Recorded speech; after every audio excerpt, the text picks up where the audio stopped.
வணக்கம். என்னுடைய அருமை நண்பர் அமரர் விஜயகாந்த் அவர்களுக்கு மத்திய அரசு பத்மபூஷன் விருது கொடுத்து கௌரவித்திருக்காங்க.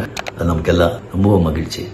அது மட்டும் இல்லாம இந்திய நாட்டின் பத்மா அவார்ட்ஸ் 24 புத்தகத்துல அவருடைய வரலாற்றை பதிவிட்டு இருக்காங்க. விஜயகாந்த் பத்தி ரஜினிகாந்த் அவர்கள் உருக்கமா பேசிருக்க அந்த ஒரு வீடியோ இப்ப சோசியல் மீடியால பயங்கர வைரலா போயிட்டு இருக்கு. அத பத்தி இந்த வீடியோல நம்ம இப்போ முழுமையா பார்க்கலாம். விஜயகாந்த் இந்த பெயர் ரசிக்காதவங்க யாருமே இருக்க முடியாது. சினிமா இண்டஸ்ட்ரியில நுழைஞ்சு தனக்கான ஒரு தனி பட்டாளத்தை கைக்குள்ள வச்சிட்டு இருந்த ஒரு பர்சன் தான். அவரோட உடல் மொழியா இருக்கட்டும், ஸ்டைலா இருக்கட்டும், வசனம், உச்சரிப்பு, நடிப்புன்னு சொல்லிட்டு எல்லாத்தையுமே கை தூக்கி பாக்குற மாதிரி தான் இன்னைக்கு இருந்துட்டு இருக்கு. அப்படி இருந்த ஒரு மனுஷனை இன்னைக்கு நம்ம மிஸ் பண்ணிட்டோம்னு நினைக்கும் பொழுது ரொம்பவே கஷ்டமா தான் இருக்குது. அதே மாதிரி இவர் ரசிகர்களால ரசிக்கப்பட்ட ஒரு பர்சன். ஒரு பக்கம் கேப்டன் அழைக்கப்பட்டாலும் இன்னொரு பக்கம் புரட்சி கலைஞர் அப்படின்னு சொல்லிட்டு தான் இருப்போம். கேப்டன் என்ற பட்டத்துக்கு ஏத்த மாதிரியே அவர் பல விஷயங்களை தனித்துவமா நின்னு பண்ண ஒரு பர்சன் தான். சிவாஜியோட இறப்புல அவ்வளவு கூட்டத்தையுமே ஒரே ஆளா கட்டுப்படுத்தினாரு. ஏதேனும் பிரச்சனை வந்துச்சு அப்படின்னா எதுக்குமே பயப்படாம ஒரு ஆளா நின்னு அதை எப்படி சமாளிக்கணும்னு தெரிஞ்ச ஒரே பர்சன் இவர் மட்டும் தான். இப்படின்னு இவரை பத்தி உண்மையிலே நடந்த விஷயங்கள் நிறைய சொல்லிக்கிட்டே போகலாம். விஜயகாந்த் வளர்ந்து வந்த நேரத்துல அவரோட நிறத்தை பத்தியோ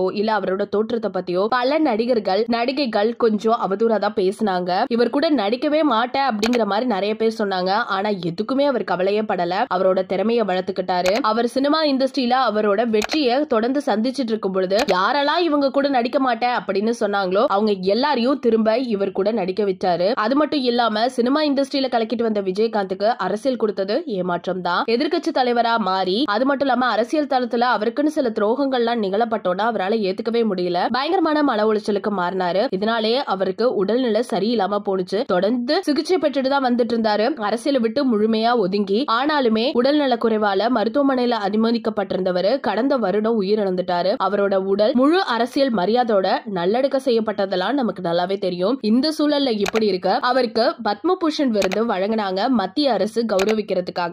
அதனை பிரேமலதா அவர்கள் தான் வாங்கினதை நம்ம பார்த்திருப்போம். இது குறித்து ரஜினிகாந்த் ஒரு வீடியோ ஒண்ணு வெளியிட்டிருக்காரு. அதுல மனம் உருகிற மாதிரி சில செய்திகளை ஷேர் பண்ணிருக்காரு. என்ன சொல்லிருக்காருன்னா, என்னுடைய அருமை நண்பர் அப்படின்னா அது விஜயகாந்த் அவர்கள் தான். மத்திய அரசு பத்மபூஷன் விருது கொடுத்து கௌரவிச்சிருக்கிறது எனக்கு ரொம்ப சந்தோஷமா இருக்கு. முக்கியமா நம்ம எல்லாருமே சந்தோஷப்பட வேண்டிய இடத்துல இருக்கோம். இந்திய அரசின் பத்ம விருதுகள் 2024 புத்தகத்துல விஜயகாந்தோட வரலாறு பதிவு செய்யப்பட்டிருக்கு நினைக்கும் பொழுது இன்னுமே அவர் பேருக்கு பெருமை சேர்க்கிற விதமா தான் இருந்துட்டு இருக்கு. விஜயகாந்த் நம்மோட இல்ல அப்படின்னாலும் இன்னே வரைக்குமே அவர் இல்ல அப்படிங்கறத யாராலுமே ஏத்துக்கவே முடியல. திடீர்னு தோன்றி சாதனையெல்லாம் செஞ்சுட்டு மறைஞ்சிட்டாருன்னு நினைக்கும் பொழுது வருத்தமா இருக்கு. இனிமே விஜயகாந்த் மாதிரி ஒருத்தரை பார்க்க முடியுமான்னு கேட்டா கண்டிப்பா முடியாது. அவரை நான் ரொம்பவே மிஸ் பண்றேன். மதுரையில பிறந்த நமது மதுரை வீரன் கேப்டன் விஜயகாந்த் நாமம் வாழ்க அப்படின்னு சொல்லி முடிச்சிருந்திருக்காரு. இந்த செய்தி இன்னைக்கு சமூக வலைதளங்கள்ல பயங்கரமா ஷேர் ஆயிட்டு இருக்கு. அவருக்கே போட்டியா நிறைய டைம் நடிச்சிருக்காரு விஜயகாந்த். அப்படி இருக்கும் பொழுது சக நடிகரை இன்னைக்கு போற்றி